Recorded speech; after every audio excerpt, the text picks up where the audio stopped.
No, pero... acá es increíble, vos te juntás en tu casa con más de 10 personas y hay muchos casos de vecinos, son los propios vecinos los que llaman un número telefónico. Sí. No, eso es una cosa, bueno, encima tenemos un gobierno socialista, entonces imagínate lo que es esto. Pero bueno, qué sé yo. Eso Pues es ya, impresionante. ya estamos en vivo.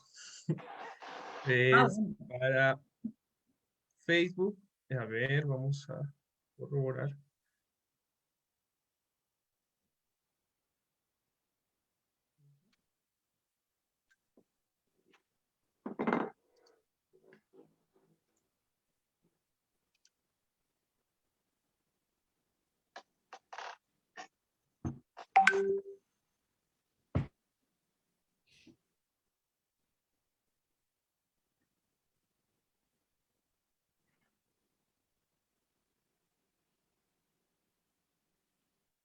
Ya viene el calorcito, Vania, allá, ¿no?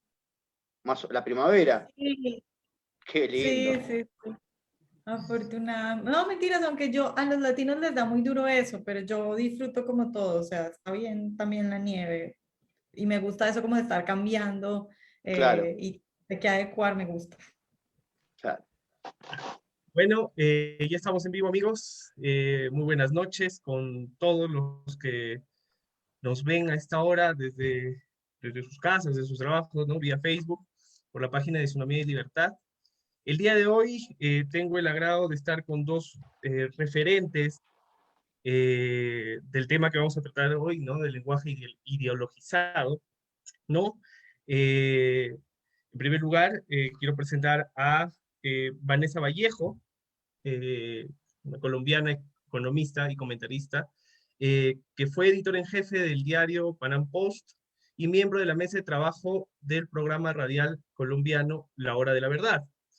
Actualmente reside en Washington, en donde es coeditor en jefe de El American, que es un medio hispano-estadounidense. Y también nos acompaña Cristian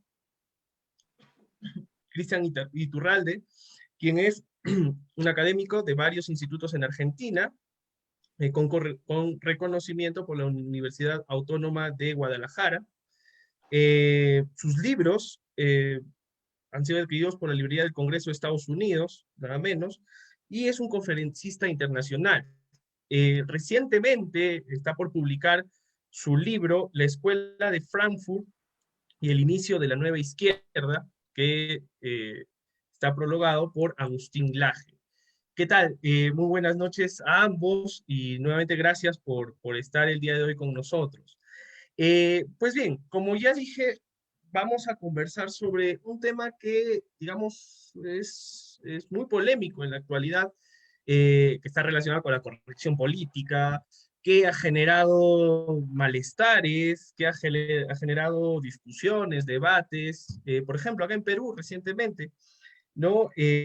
Con respecto al lenguaje inclusivo, eh, una actriz muy conocida, eh, a un trabajo en el que se denomina, ¿no? Mi Munda, mis reglas, ¿no? Esta actriz, previamente ya, meses antes, años antes, estaba con la promoción de esta idea, ¿no? De feminizar a las palabras, ¿no? Decía mi cuerpo, mi munda, y cosas así por el estilo, que en realidad para muchos nos parece una aberración, para otros pues les parece que es algo que es necesario para, digamos, promover la igualdad, promover la inclusión en sí, y que bueno, ¿no? Como les digo, ha generado bastante polémica.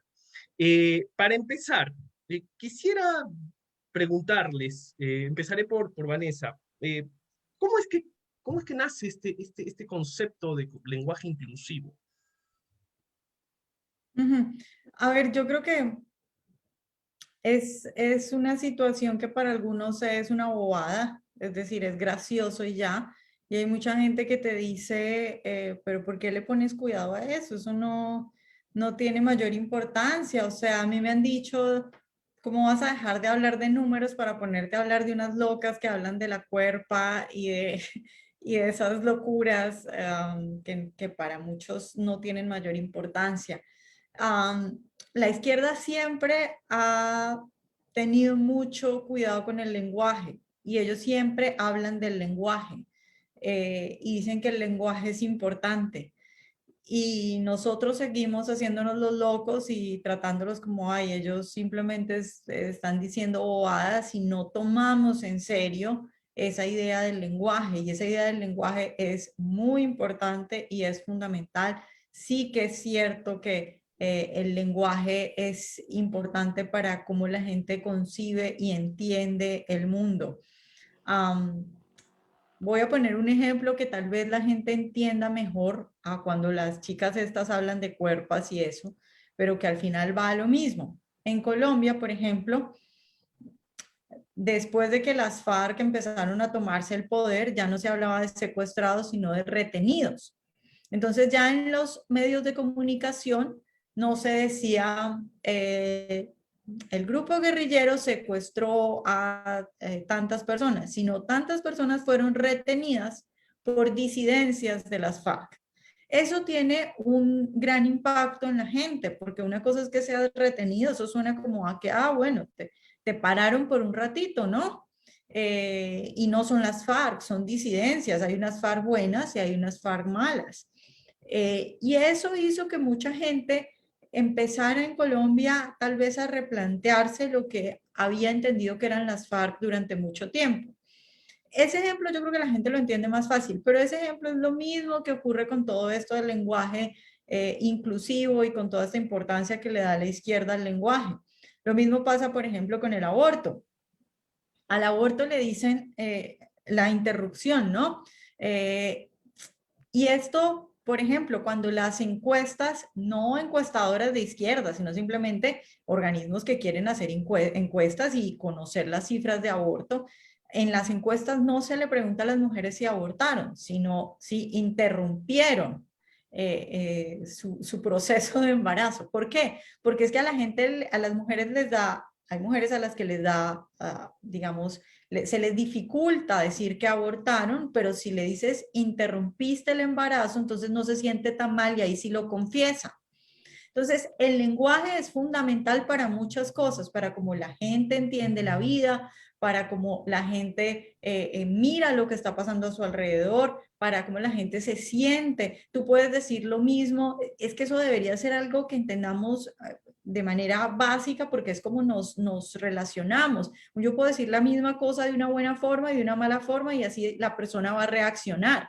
Entonces, cuando tú adornas las cosas y las dices con lenguaje bonito, causas reacciones muy diferentes en las personas. Y yo creo que la izquierda ha entendido que esto se trata de pasiones y de emociones y no de números, ¿no? Y en ese momento, cuando entiende que se trata de pasiones, de emociones, más que de razón, pues entonces empieza a buscar mecanismos para conseguir las cosas y ahí pues por supuesto viene un avance increíble en esto del lenguaje y de cómo han tomado esta lucha con diferentes herramientas como el lenguaje inclusivo. Entonces yo lo veo como una herramienta en la que definitivamente se han vuelto expertos para avanzar en esa intención de conseguir nuevos sujetos revolucionarios, ¿no? Porque si bien antes era el obrero al que simplemente le decían es que tu empleador te está explotando, ahora como tienen unos nuevos sujetos revolucionarios a los que les tienen que hablar de otras formas y de otros temas, creo que el lenguaje inclusivo, todas estas cosas que parecen bobadas son fundamentales para avanzar en eso y para digamos, coger a las personas, traer a las personas, atraer a las personas a sus movimientos. Claro, y lo que dices es muy interesante porque, si bien es cierto, el lenguaje inclusivo o la ideologización del lenguaje no solamente va en torno a hacer o a crear un lenguaje inclusivo como el hablar todos y todas y todes, o hablar el todex con la X, porque, digamos, el hecho de hablar, como tú dijiste, ¿no? Cambiar las palabras, ¿no? Un aborto es un aborto, es un asesinato, pero decir, no, es una interrupción. Incluso está mal dicho, porque una interrupción, no puede haber interrupción ahí, porque creo yo que para que haya una interrupción tiene que haber una reanudación luego, y en el tema del aborto no hay una reanudación posterior. Entonces, como decía Orwell, ¿no? En su novela 1984, si controlas la forma de hablar de las personas, también puedes controlar la forma de pensar de ellas. Entonces, yo creo que por ahí va la estrategia que están usando generalmente este grupo o estos grupos de personas que están vinculadas generalmente con la izquierda. Tú, Cristian, ¿cómo es que crees que nace que se empieza a crear este tipo de lenguaje? Mira, tomando incluso también, fíjate que lo que decía Vanessa es muy cierto, mucha gente subestima esta mutilación del lenguaje, y vos mencionabas recién la cuestión de Orwell, ¿no? Esta literatura distópica tiene, evidentemente, indefectiblemente un sustento empírico. Digamos, esta neolengua que ellos crean para sustituir realidades, ¿verdad? Pasa que yo creo que lo primero que tenemos que tener en cuenta es que para esa gente que le quita importancia a esta cuestión que es fundamental, que el lenguaje no solo es un medio de comunicación, evidentemente de vital importancia para los seres humanos, digamos, pero no solo expresa, digamos, la función del idioma es expresar emociones y sentimientos, sino fundamentalmente ideas. Y el lenguaje es ante todo, esto hay que entenderlo, es un elemento cultural de identidad. Y si nosotros vemos bien, digamos, cómo opera este postmarxismo, por ponerle un nombre, vemos que es un ataque sistemático contra la identidad del ser humano. La identidad tanto espiritual, ontológica, como patria, como cultural, como histórica. Y dentro de este ataque a la cultura se encuentra, está íntimamente ligado la cuestión del lenguaje. Vos fíjate, en relación a lo que yo te decía de que hay un sustento empírico en la literatura distópica, Orwell, Huxley y estos otros, que vos fíjate que ya desde el año 21, como bien decía Vanessa, la izquierda, digamos, ha estudiado estos asuntos. Vos fíjate, hace un siglo ya tenemos lingüistas como Benjamin Wolf, que él afirma, después lo tendremos a Piaget, que es más conocido, o al psicólogo ruso marxista, Lev Vygotsky, que afirman básicamente que el lenguaje determina el pensamiento. Esto hay que tenerlo bien en cuenta cuando la gente subestime la importancia de hablar apropiadamente. El lenguaje determina el pensamiento.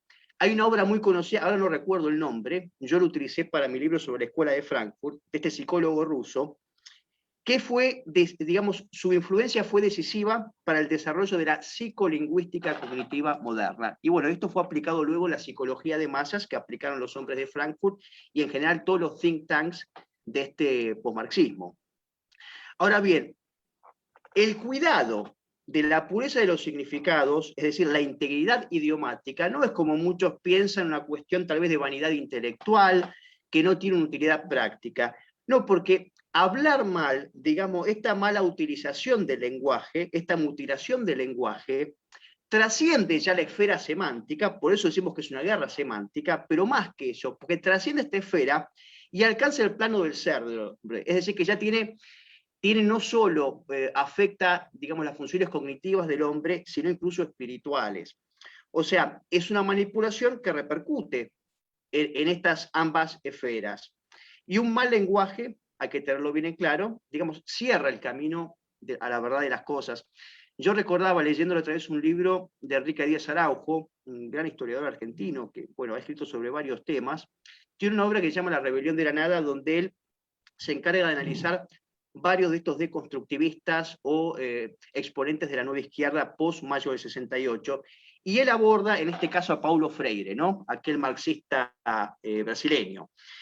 Y él dice, este marxista, estamos hablando de los años 70, él explica que existen, por ejemplo, más o menos 80 palabras generadoras, es decir, cuando un niño, una persona empieza en los primeros años, hay 80 palabras que son básicas para el idioma.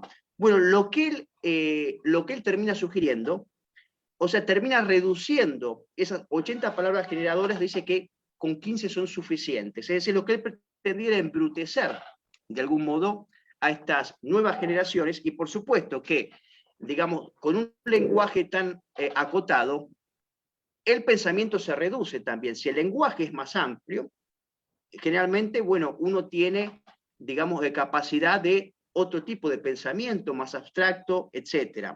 Y bueno, de esta cuestión del lenguaje, la izquierda le ha dado fundamental importancia y tenemos que preguntarnos por qué. Porque no solo estos psicólogos de los años 30, vemos que después lo tenemos a Marcuse, lo tenemos a Derrida y a tantos otros que se han dado cuenta de la importancia del lenguaje. Y siempre pongo un mismo ejemplo.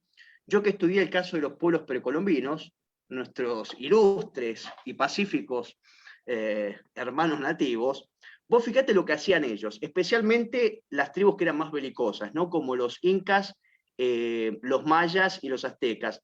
Cuando ellos conquistaban, siempre mediante las armas, cuando conquistaban un pueblo, lo primero que hacían era prohibirles, era quitarles el lenguaje. Les prohibían hablar su lengua.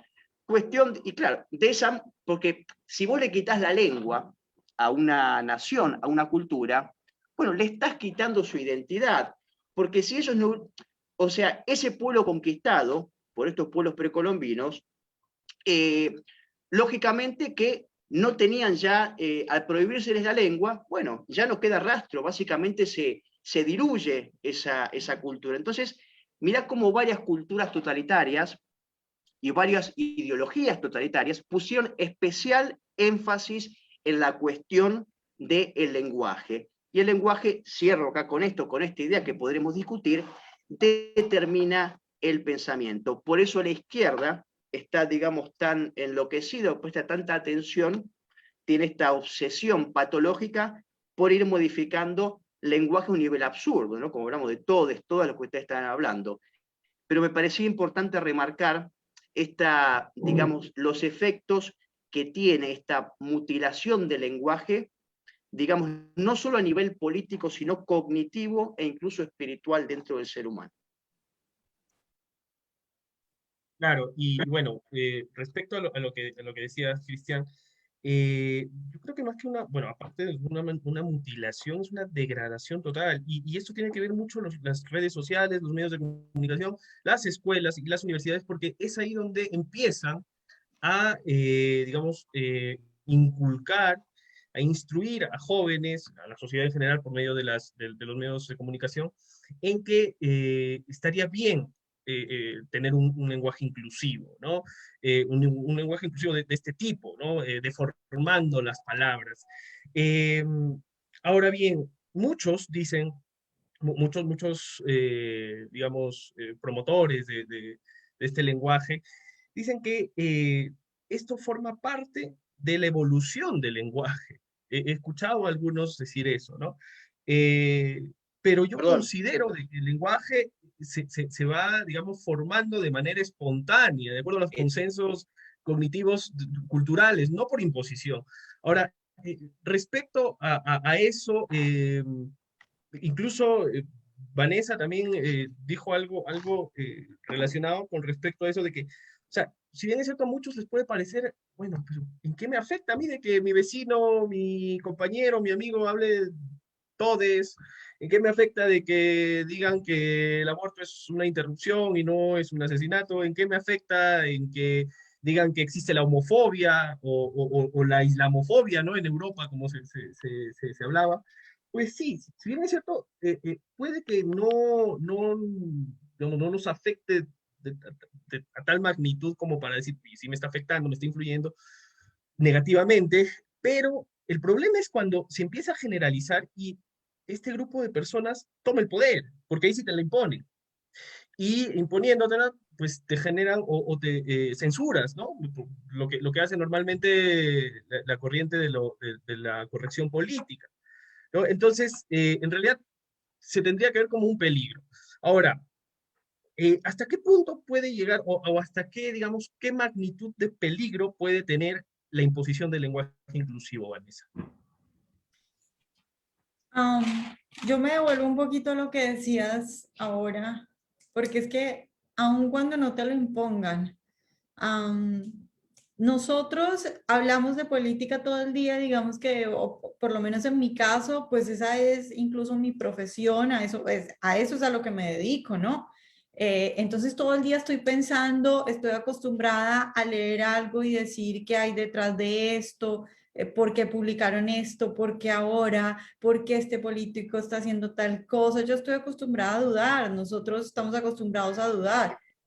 La señora, mi vecina, que va y trabaja todo el día en una fábrica y luego viene a la noche a ver CNN y entiende el mundo a través de CNN, cuando le dicen todas estas cosas, cambia la percepción que ella tiene del mundo, aun si no se lo imponen, aun si no hay nadie diciendo que todos tenemos que hablar así. Entonces, cuando a la niña de 14 años le dicen el aborto no es asesinato, es simplemente una interrupción y es como sacarte una muela, pues la niña normaliza eso. Cuando al niño le dicen es que somos todos porque es que cada quien verá qué es y tú verás si experimentas, debes experimentar para saber qué eres y no te pueden llamar por él o por ella. Acá en Estados Unidos hace poco nos pasó que una chica nos envió su hoja de vida y tenía los pronombres. Y yo digo, oye, pero una chica nos manda su hoja de vida sabiendo lo que somos con sus pronombres. Cuando le pregunté me dijo, es que a mí en el trabajo en el que tengo me obligan en mi tarjeta a poner los pronombres. Me obligan para ellos saber cómo referirse a alguien, porque si se llegan a referir a alguien de la manera inadecuada y esa persona se ofende, pues se meten en un problema, ¿no?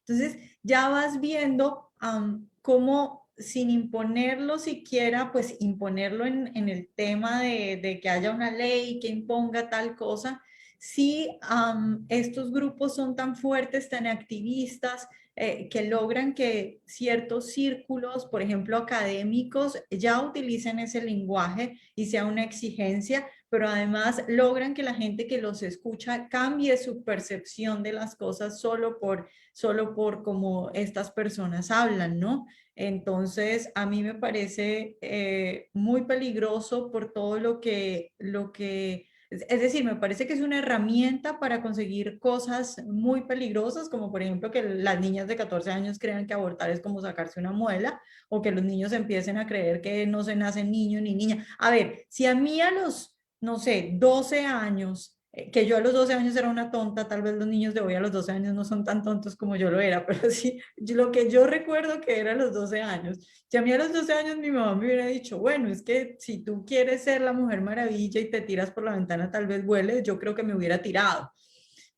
Y entonces si a un niño le dicen, es que tú no eres ni niño ni niña, tienes que experimentar, pues el niño se confunde y quiere, y obviamente va a confundir y va a empezar a pensar cosas que tal vez no son, ¿no? Entonces, cuando se le dicen estas cosas, y además fíjate que es una cosa muy sucia porque es algo, me parece a mí que es algo como no tan directo para muchas personas. Entonces, pueden no estarte diciendo, ve y aborta, pero en la medida en que te cambian el término, te están induciendo a ciertas cosas y a pensar ciertas cosas. Entonces, me parece algo sucio, me parece algo peligroso, me parece una herramienta muy eficaz y sobre todo me parece muy peligroso que de este lado no nos demos cuenta de esa herramienta y de lo peligroso que es y que lo veamos como simplemente un chiste.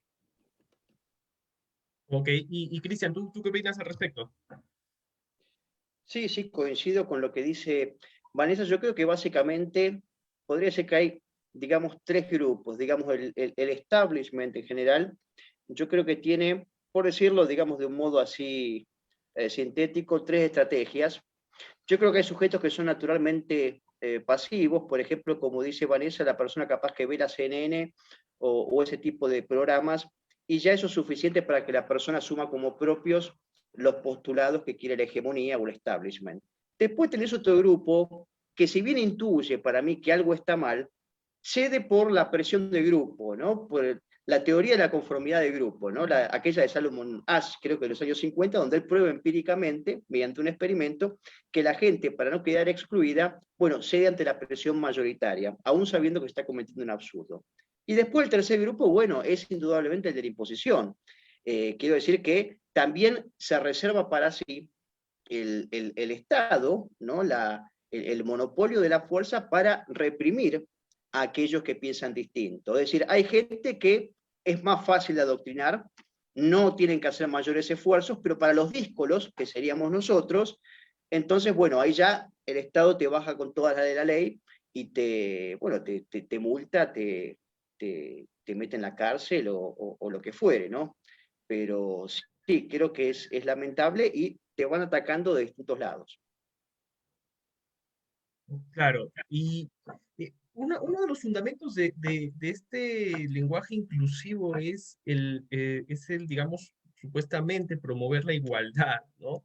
Ellos creen que utilizando este lenguaje vamos a generar una sociedad más igualitaria, vamos a generar, digamos, menos discriminación, vamos a incluir a las minorías, porque claro, al estar dentro de la corrección política y la corrección política dentro de sus fundamentos está justamente hacer creer que hay opresores y oprimidos, hay humillantes y humillados, hay personas que discriminan, hacen ver, por ejemplo, ¿no? Lo que normalmente catalogan como el supremacista blanco heterosexual católico, por ejemplo.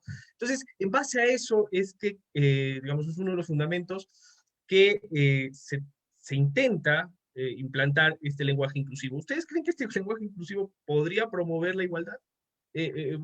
Cristian, ¿qué opinas? No, yo creo que justamente me parece que es una contradicción conceptual, pero muy visible. ¿Por qué? Porque esa promoción de esa supuesta igualdad va en contra de los principios declamados en pos de la diversidad, porque justamente la riqueza está en las personas distintas, que pueden llegar a un entendimiento, pero digamos que haya personas distintas porque naturalmente no somos iguales. Tenemos distintas aficiones, somos distintos en un sinfín de sentidos, de modo que esta presunta cultura igualitaria es en realidad, termina siendo un ataque contra la diversidad. Por eso me parece que es realmente un absurdo. Y aparte, bueno, por supuesto que fíjate que en este sentido nuestra opinión no es por supuesto tenida en cuenta, y ahí, mira, justo como hablábamos con Vanessa en otro programa, ahí te aplican la cultura de la cancelación, ¿verdad? De modo que la diversidad conviene, tal vez como algún eslogan bonito, ¿no? Porque si vemos que el marxismo en general, o la posmodernidad, siempre, digamos, ha echado mano a consignas altruistas, pero vemos que en la práctica después aplican lo contrario a lo inicialmente, a lo que inicialmente decían. Claro. Y Vanessa, ¿tú crees que este lenguaje inclusivo puede promover la igualdad en la sociedad? Ahí el problema es como a qué le llamamos igualdad, ¿no? Porque hay muchos tipos de igualdad, ¿no? Hay, por ejemplo, tal vez la más conocida o la más conversada, por lo menos entre nosotros, y tal vez la más fácil para que la gente entienda esto, es la igualdad de oportunidades versus la igualdad de resultados, ¿no? Entonces, digamos, yo y mi vecinita de cuando estábamos en el colegio tuvimos las mismas oportunidades porque fuimos al mismo colegio.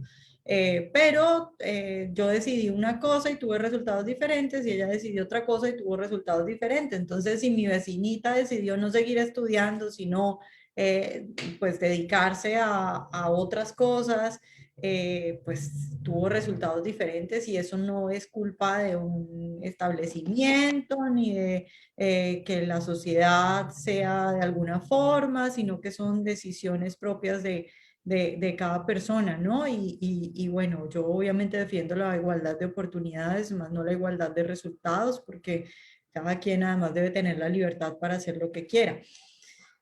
Ahora, yo lo que veo con esta gente es igualdad.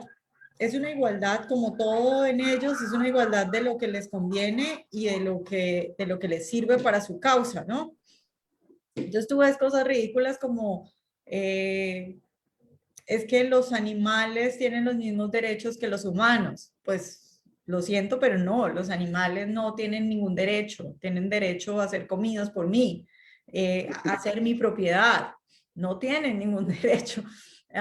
Tú puedes tratar como quieras a tu animal, y obviamente yo estoy de acuerdo con que hay que tratarlos bien a los animales y todo eso, pero cuando empiezas a decir que los animales son iguales a las personas y que, por ejemplo, no se puede experimentar en animales, aunque experimentar en animales pueda salvar personas de cáncer, estás obviamente dañando el proceso y el avance de una sociedad y estás causando un grave daño a la sociedad.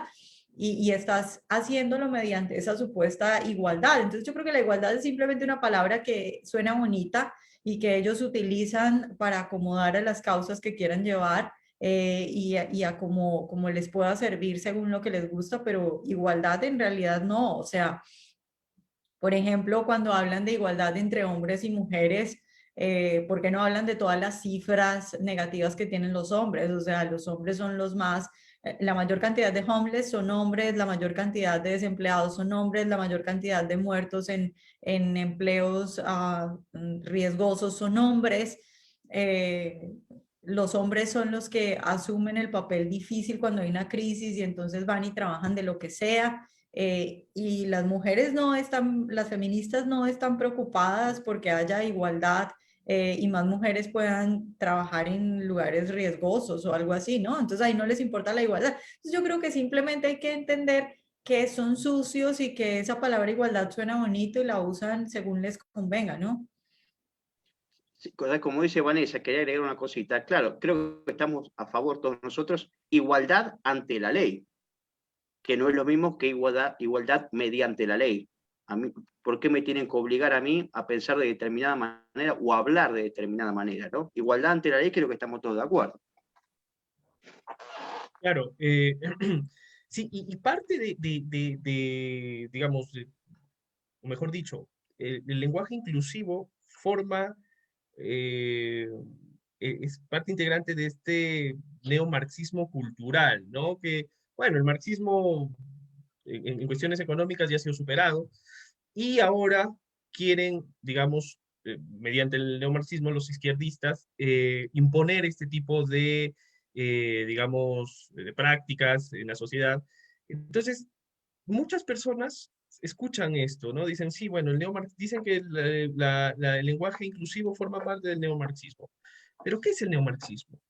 ¿Podrías, Vanessa, conceptualizar qué es el neomarxismo, por favor? A ver, yo creo En que síntesis, ¿no? Porque debe ser, es muy amplio hablar del neomarxismo, nos tomaría todo un programa tal vez, pero en síntesis, ¿qué es el neomarxismo?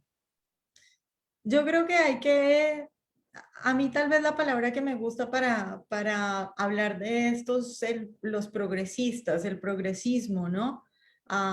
Que es, la gente suele llamarle progre a todo, pero en realidad el progresista, que es este neomarxista, es esa persona que ha entendido esto de los nuevos sujetos revolucionarios y que entiende que la estrategia es cultural y que no es económica y que primero tienes que tomar la cultura y luego viene lo demás, ¿no?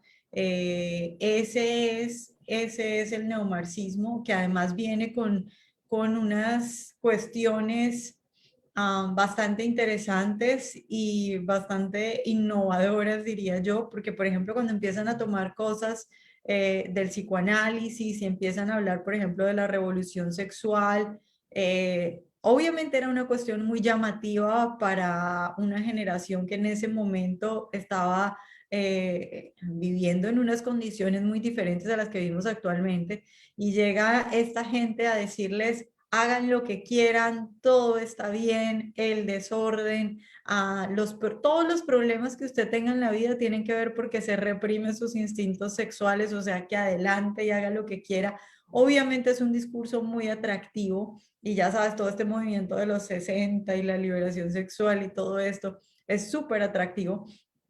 Y creo que de ahí la gente puede empezar a entender qué es esto del neomarxismo y al final un concepto fundamental que me parece a mí que ellos manejan es el quitarle las culpas a la gente, es exculpar por completo a la gente. Es decir, si tu vida está arruinada y no tienes trabajo, no es culpa tuya, es culpa del capitalismo.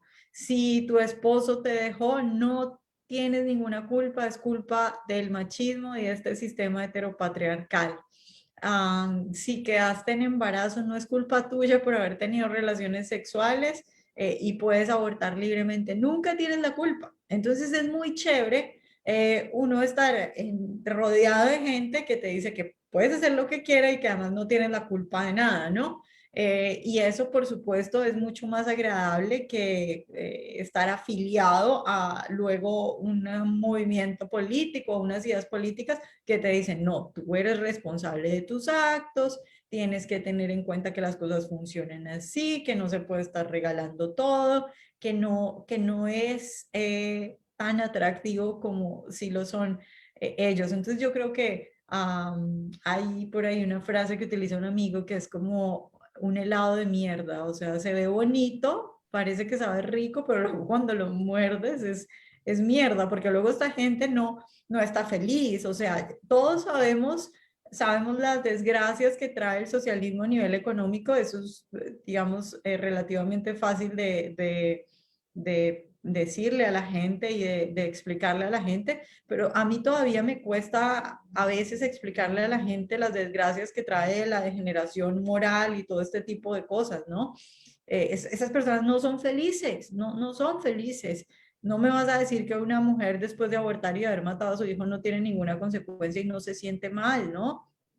O que una mujer sin familia, porque además lo que hacen estos movimientos es querer un individuo solo, completamente abandonado, es una persona feliz, ¿no? Entonces, creo que son esas estrategias macabras de ese nuevo sujeto, de buscar ese nuevo sujeto revolucionario, hablando de sentimientos, incluyendo psicoanálisis, y todas estas cosas que hemos hablado como el lenguaje, y todo esto a través del campo cultural, eso creo que es como la forma más fácil de explicarle a la gente qué es eso del neomarxismo.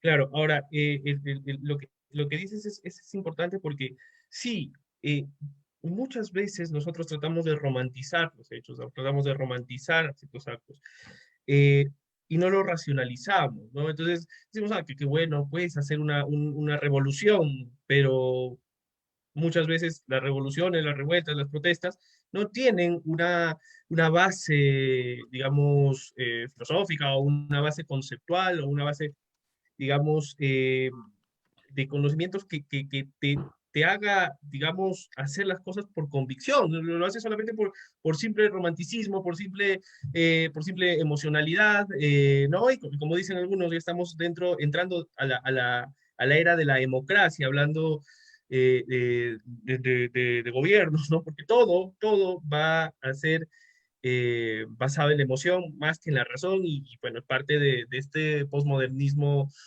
filosófico. Ahora, Cristian, ¿tú cómo crees que se puede combatir al neomarxismo? Mira, estaba bien lo que decía Vanessa, la distinción del progresismo, ¿no? Porque hay gente que a veces la entiende erróneamente.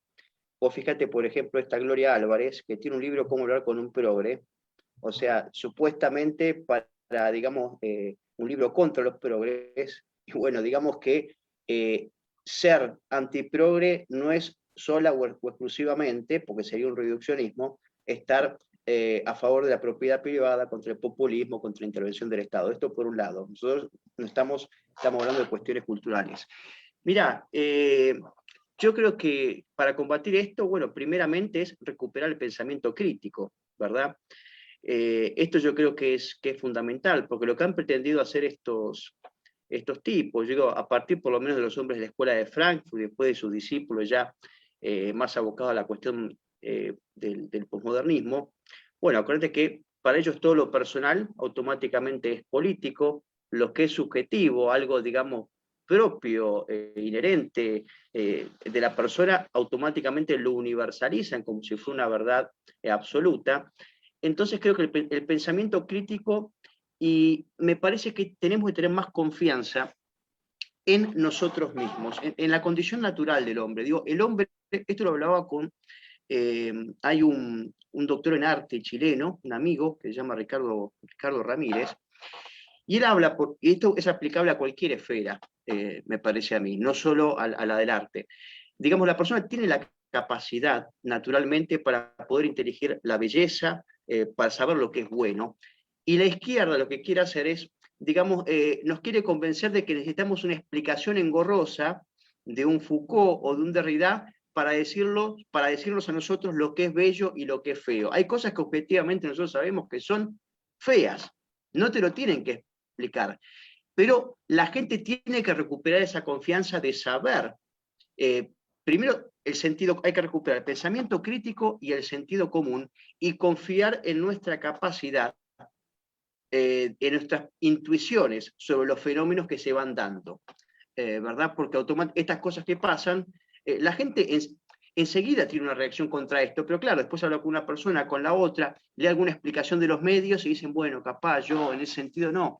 Tenemos esa capacidad como seres humanos para los que sean cristianos. Yo soy católico, digamos, como esa dignidad ontológica que nos viene de parte de Dios, pero me parece que tenemos que confiar en nuestras capacidades y recuperar el pensamiento crítico. Está bien, es muy fácil decirlo, bueno, ¿cómo recuperamos el pensamiento crítico?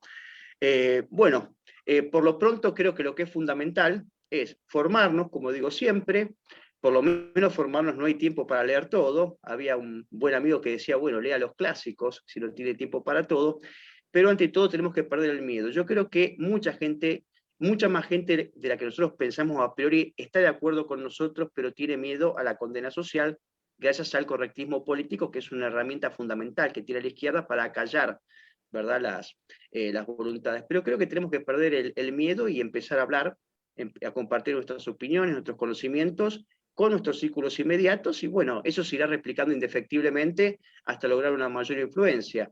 Pero bueno, eso es lo que se me ocurre por el momento, Percy.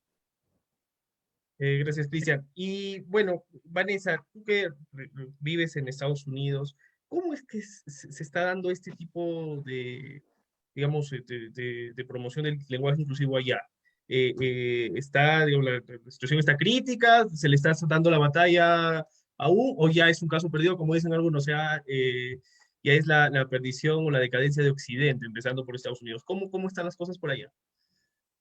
Yo creo que hay acá varios extremos, pero antes de hablar de eso, es que me estaba riendo porque me acordaba que una vez me decían que una mamá, me contaban el caso de una mamá que obviamente muy, pues, instinto básico, lo que decía Cristian, normal, sentido común, pues educaba a su hija normal y resulta que en el colegio la psicóloga tuvo una reunión con la psicóloga y la psicóloga le dijo 1000 términos de psicología explicándole que si la niña tal vez estaba jugando con carritos, entonces tal vez era porque estaba teniendo una revelación de que en realidad era un niño atrapado en el cuerpo de una niña.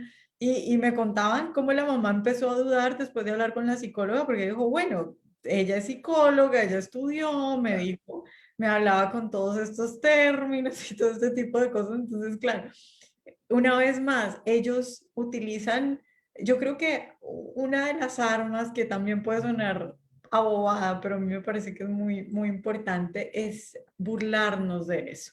Esta gente habla con unas palabras que ellos tienen, Sí. eh, o sea, aprendidas. Y suenan para alguien que no es como nosotros y no está metido en esto, suenan a que saben mucho y son muy inteligentes y de verdad saben lo que están diciendo. Además hablan con seguridad, ¿no? Entonces empezarnos a burlar de eso porque es verdad que hay gente que los ve hablando así tan seguros y con esas palabras y los convencen solo con eso, ¿no? Sobre qué está pasando en Estados Unidos.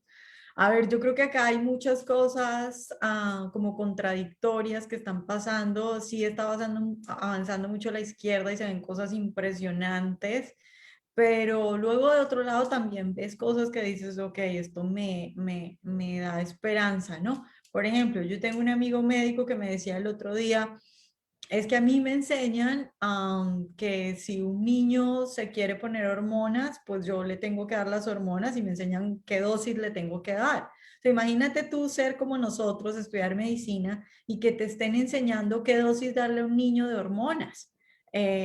Y lo que eso, saber además porque eres médico, lo que eso va a provocar en el niño, por ejemplo, castración, o sea, si es un niño le empiezas a dar hormonas de mujeres, el niño más adelante no va a poder tener hijos, así se arrepienta, ¿no?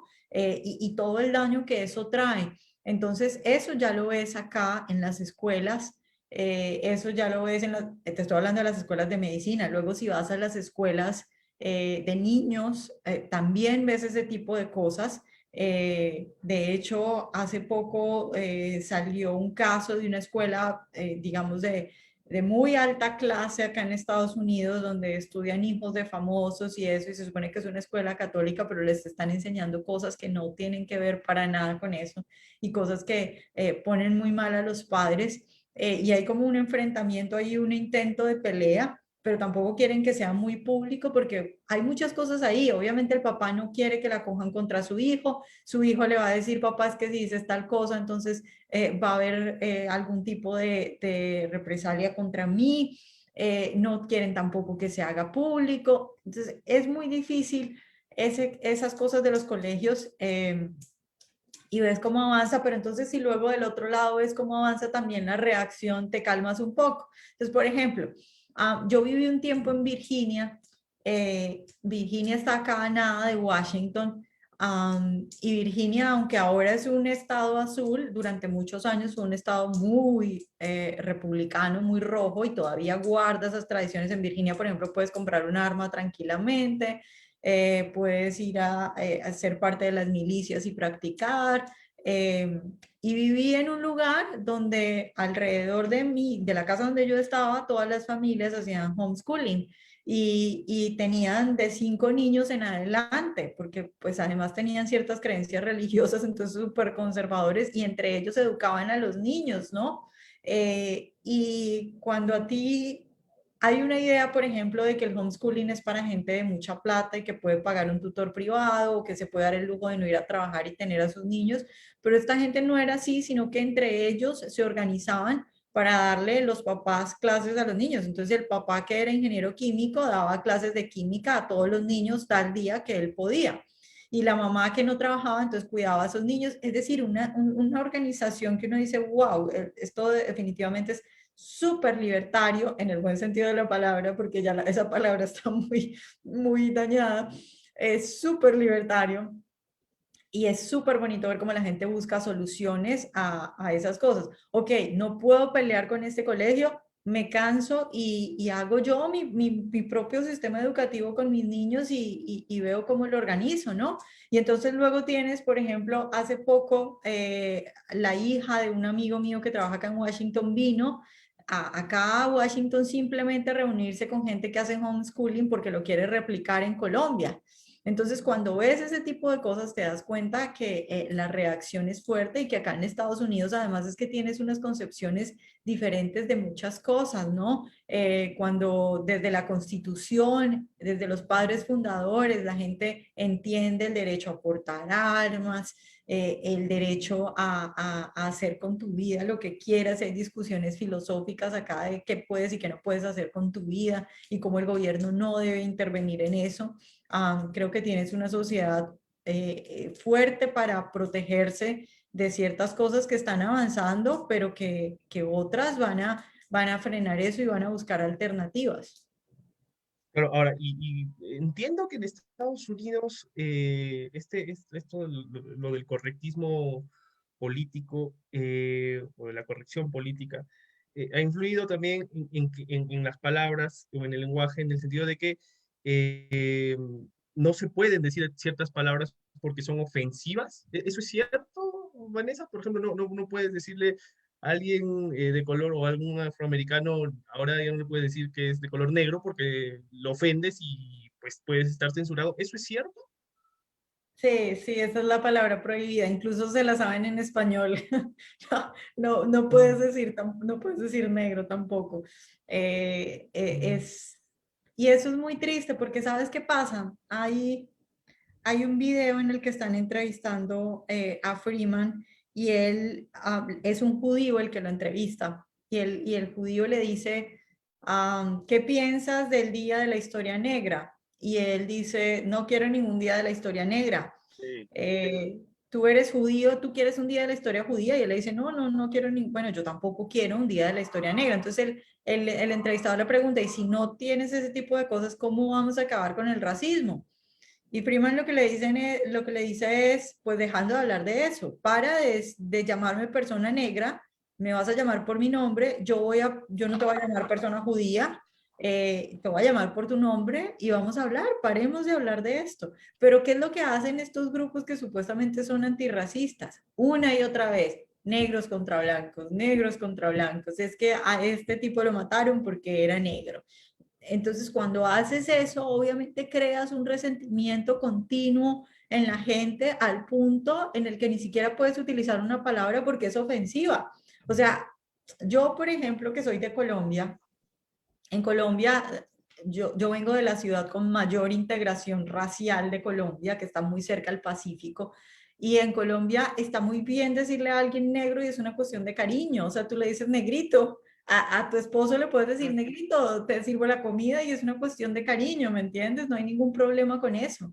Y no hay ningún problema con que le puedas decir cualquier cosa.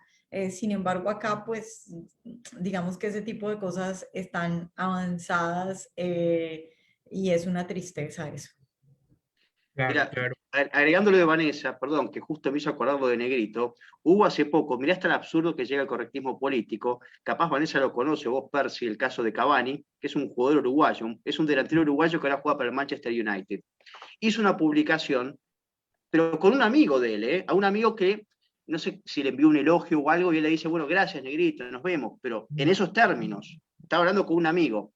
Bueno, la Premier League lo suspendió por un par de partidos y le hicieron una campaña en contra. Y concretamente en el caso de Estados Unidos, capaz Vanessa conoce este caso de la Coca-Cola, porque evidentemente hay un supremacismo negro sobre los blancos. O sea, el supremacismo negro existe. Y en Coca-Cola, y esto salió, fue público, lo pueden buscar ustedes, digamos, un taller obligatorio para todos los empleados de la Coca-Cola, donde la consigna era que tenían que ser menos blancos, así. Está en inglés, lo pueden ver. O sea, ¿por qué? ¿Qué implicaba ser blanco? Y te van poniendo varios ítems. Bueno, ser blanco es ser arrogante, es ser una mala persona. Bueno, te dan como 8 calificativos completamente negativos, ¿verdad? Y eso lo dieron obligatoriamente como un curso mandatorio en Coca-Cola. Entonces realmente es evidente, ¿no? Si existe un supremacismo es en contra de los blancos, en mi opinión. Claro, y es una opinión políticamente incorrecta, ¿no? Porque ahora para todo es el supremacismo blanco, como dije, ¿no? O sea, para la corrección política existe el supremacismo blanco, el supremacismo patriarcal, el supremacismo heterosexual, y bueno, en base a eso es que se forman estos grupos, ¿no? Que de alguna manera a veces son radicales porque quieren imponer su ideología. Ahora, y Cristian, tú que eres de Argentina, ¿cómo está la situación respecto a la corrección política y al lenguaje inclusivo en Argentina? ¿Está fuerte? O sea, digamos, ¿hay una promoción, una propaganda fuerte al respecto? Mira, yo creo que esto, no me acuerdo con quién hablaba la otra vez en nuestros programas, y decía básicamente que esta pregunta se la puede hacer un colombiano, un boliviano, un ecuatoriano, quien sea, y te van a dar la misma respuesta. ¿Por qué? Porque este es un proceso que ya, digamos, es homogéneo y ya va al mismo tiempo, básicamente, se va replicando casi sin pausa, inmediatamente en todos los países. La situación en Argentina yo creo que exactamente la misma que en cualquier otro país americano. El correctismo político a la orden del día, por supuesto, la ideología de género, el aborto, el lenguaje inclusivo, por supuesto. Y por supuesto con leyes ad hoc, ¿no? Que se van creando justamente para ir, digamos, castigando aquel al temerario que, digamos, que se oponga, ¿no? A este nuevo tipo de lineamientos. Pero creo que en eso lamentablemente, estamos bastante parejos. Ujú. Y bueno, ya como para finalizar, esta pregunta les voy a hacer la misma a los dos también. Vanessa, ¿tú eres optimista o pesimista respecto digamos, al darle la batalla a este correctismo político? ¿Crees que, porque, bueno, realmente sí está avanzando con fuerza, por así decirlo, pero ¿eres optimista digamos, en que podríamos ganar la batalla a estos grupos radicales? Yo creo que eso depende del país y de la sociedad de la que hablemos.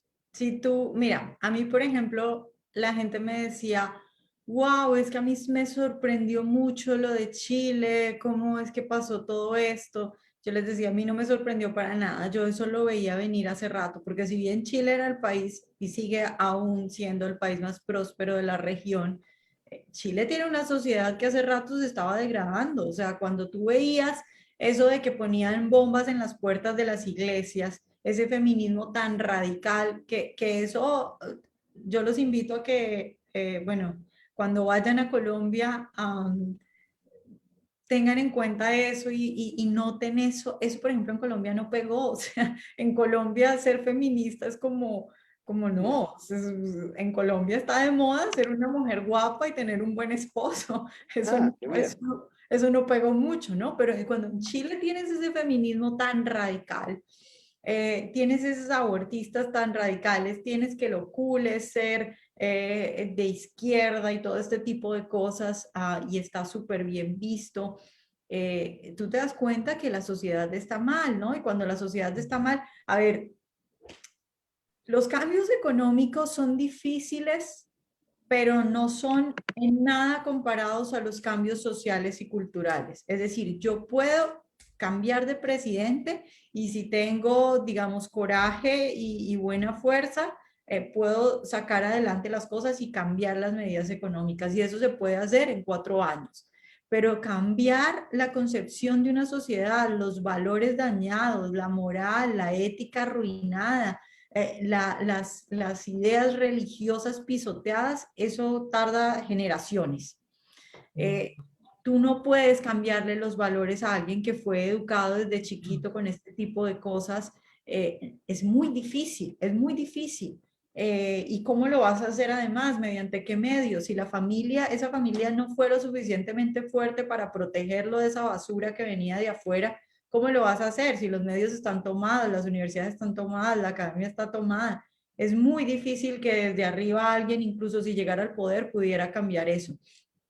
Entonces, cuando una sociedad está arruinada en sus principios, definitivamente que es evidente que luego va a pasar lo que, por ejemplo, está pasando en Chile, y no hay ahí, es una tristeza, pero yo no le veo mayor esperanza a un país como Chile. Luego, cuando tienes otros países como Colombia, donde es que la gente es súper, súper creyente, donde es que es normal cualquier cosa, orar antes de comerse los alimentos, pedir la bendición a los papás, donde la mitad del país cree que Uribe es el papá porque mató a todos los guerrilleros. Cuando en Colombia pasan cosas que no pasan en otra parte de Latinoamérica, tú dices, ok, puede llegar un socialista y dañar todas las medidas económicas, pero aquí va a haber gente que resista y va a haber gente que haga, y esto siempre es súper polémico cuando lo digo, pero en Colombia cuando hubo esta época de que la guerrilla simplemente se estaba tomando el país, los paramilitares obviamente luego se volvieron narcotraficantes que hacían cosas iguales o peores que los guerrilleros, pero en un inicio fueron autodefensas, que eran campesinos que se armaron porque dijeron, el Estado no me va a proteger, yo me armo y vamos a la guerra con estos delincuentes guerrilleros, ¿no? Eso pasa en Colombia. Entonces, cuando tú tienes una sociedad así, una sociedad como la estadounidense, donde ves que los padres son fuertes y si no pueden con el colegio, pues sacan a sus hijos y se encargan de la educación de sus hijos, cuando ves que se toman el Capitolio en Michigan armados, cuando ves que la gente sale y dice, a mí no me van a imponer una cuarentena y me tomo el Capitolio armado porque a mí no me van a obligar a estar en mi casa, yo veré qué hago. Entonces tú entiendes que es una sociedad diferente, que para que haya, digamos, un completo, digamos, mandato de la izquierda y todas esas cosas, pues tienen que pasar incluso por enfrentamientos físicos y otro tipo de cosas que van a frenar eso. Entonces, digamos, tengo esperanza y tengo ilusión en muchas sociedades, otras las veo demasiado perdidas, pero no quiere decir que no se pueda trabajar y no se pueda hacer cosas, que creo yo que fundamentalmente esos cambios vienen de los ambientes cercanos, de la familia, de la religión, y de las cosas que uno puede hacer, digamos, en su comunidad. Claro. ¿Y tú, Cristian, eres pesimista, optimista respecto al avance de esta corriente ideológica? Coincido con Vanessa, y qué bueno, la verdad, saber que Colombia por lo menos se siga manteniendo ese apego por la tradición. Es cierto, en Paraguay también todavía se mantiene, Y bueno, sí, Argentina realmente, yo creo que Argentina debe ser, yo no sabía que Chile estaba tan así, pero el caso de Argentina es, yo creo que es el más podrido, el más contaminado del continente, creo yo, por lo menos. Toda la basura entra primero por acá. Y con respecto a, sí, soy como diría un amigo, un realista esperanzado, y yo sí, yo creo que sí, evidentemente hay una reacción muy importante de muchos sectores, pero especialmente, no solo de intelectuales que los hay y están reaccionando frente al establishment académico tomado, ¿no? por los marxistas, sino que veo una reacción popular, no populista, sino popular, el pueblo llano al que no han avasallado con estas doctrinas, digamos, disolventes, el pueblo que muchas veces puede inteligir la realidad mejor que vos y que yo, capaz, ¿entendés? Yo creo que sí, hay una reacción, yo creo que el pueblo en general, el pueblo trabajador es naturalmente de derecha, creo que el pueblo es naturalmente conservador, eh, de modo que tengo sí una gran esperanza y si se puede ganar o no, o si lo veremos nosotros o no, como digo siempre, eso corresponde a Dios. Yo, por mi parte, intento poner mi granito de arena como todos y creo que el triunfo ya es la resistencia que estamos dando. O sea, la resistencia para mí es el triunfo. Así que yo en este sentido estoy, por lo menos en mi caso particular, agradecido de poder librar el combate con estos, mira, tendría que utilizar un eufemismo porque lo que tengo que decir para referirme a estos tipos, pero contra esta basura eh, creo que es muy, no sé, uno se siente privilegiado en estar de este lado de la batalla, ¿no? En estar del lado del bien, nada más. Ok, Cristian. Ahora, hay una pregunta que nos han dejado los comentarios. A ver, dice, ¿no pueden dejar los cristianos intentar dejar de pagarle impuestos al gobierno para que no subsidie todas esas instituciones que promueven sus ideas? Luis Gutiérrez pregunta. A ver, ¿qué opinas, Vanessa, o cómo le responderías a Luis? Am, a ver, como yo coincido el Estado es casi que una mafia, ¿no? Es gente que toma el poder por la violencia. Es decir, si yo mañana digo que no quiero pagar impuestos, que no quiero pagar, que no quiero usar el servicio de agua o de luz o lo que sea, me voy a meter en un problema con el Estado, en un problema legal, ¿no? Entonces, igual que nosotros, lo mismo pasa con las iglesias, ¿no? No es como que la iglesia diga ya no voy a pagar y ya, pues se meten en un problema y se la cierran y ya. Entonces, no es como tan fácil y yo creo que eso es una cosa importante que la gente debiera entender del Estado, que es un concepto moderno. La gente ahora cree que el Estado somos todos. Fíjate la importancia del lenguaje, ¿no? Se inventaron eso de que el Estado somos todos. Eso es nuevo. Si tú revisas la historia, la gente antes entendía que el Estado son unos políticos y cuando estaban los reyes la gente entendía, ok, los reyes nos sacan dinero, ellos viven de nuestro dinero y los impuestos en esa época eran una cosa bajísima a comparación de lo que son ahora, porque es que ahora nos dicen, es que es para todos, somos todos ayudándonos entre todos y el Estado somos todos. Entonces, con eso han logrado que la gente ceda y no se dé cuenta que son los políticos sacándole dinero. Entonces, pues, nada, ¿qué más quisiera yo? Que las iglesias y mucha gente se pudiera librar de todo eso de los impuestos, pero lastimosamente es que no se puede. Claro. Y tú, Cristian, ¿cómo responderías a Luis, a la pregunta de Luis? Mira, acá la experta en esto es indudablemente Vanessa, que además es economista y conoce bien las atribuciones del Estado y la cuestión de los impuestos. No son temas que yo realmente, que yo realmente maneje, pero sí, si algo es cierto, lo que dice Vanessa, que digamos uno no puede decir, bueno, ya está, no pago más impuestos, porque vas a tener, de modo inmediato, vas a tener ciertas penalidades y ciertos problemas, ¿no? De modo que esto hay que hacer me imagino yo, una política a largo plazo o intentando modificar el propio sistema en este sentido. Entiendo, entiendo. Perfecto. Bueno, hemos llegado a la parte final de este conversatorio. Muchísimas gracias nuevamente a los dos. La verdad es que ha sido un placer escucharlos. Muy interesantes las apreciaciones que ambos han dado respecto al tema.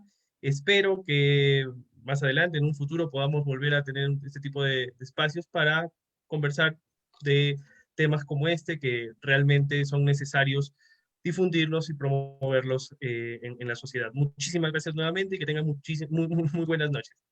Gracias, abrazo. Chao, cuídense. Chao a los dos. Bueno, quedó bien, Percy, entonces, ¿eh?